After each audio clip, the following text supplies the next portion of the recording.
मैया के पूजा गाम गाम होइए। देखियो छठी मैया के पूजा गाम गाम होइए। छठी मैया के पूजा गाम गाम होइए।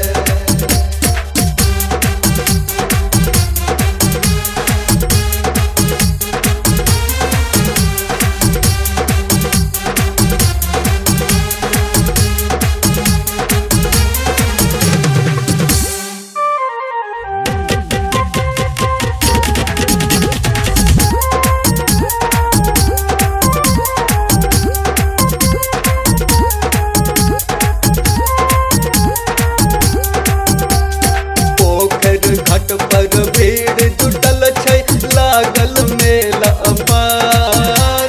छठवती सब शीतल जल में और गले ठाढ़, और गले ठाढ़, और गले ठाढ़।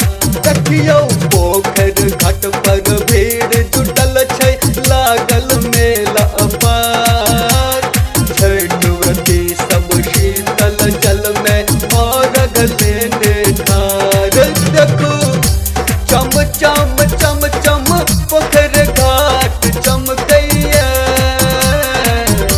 चम चम चम चम पोखर घाट चमकैया। छठ मैया के पूजा गाम गाम होइए।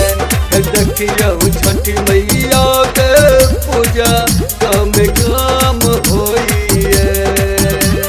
छठ मैया के पूजा गाम गाम होइए।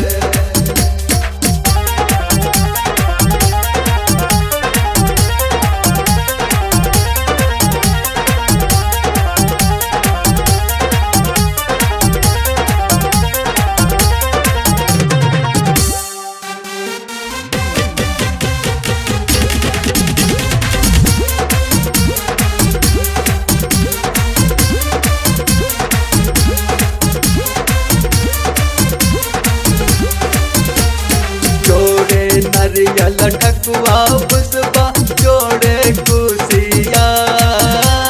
छठ मैया के अर्पण करे हाथ जोड़ संसार।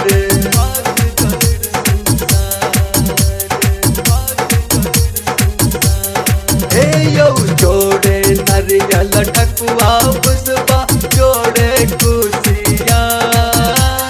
छठ मैया के अर्पण करे हाथ जोड़ संसार। सब जो छठ मैया सा आशीर्वाद लइए। सब जो छठ मैया सा आशीर्वाद लइए। छठ मैया के पूजा गाम गाम होइए। देखियो छठ मैया के पूजा गाम गाम होइए। छठ मैया के पूजा गाम गाम होइए। शहर नगर सब ठाम होइए। शहर नगर सब ठाम होइए। छठ मैया के पूजा गाम गाम होइए। देखियो छठ मैया के पूजा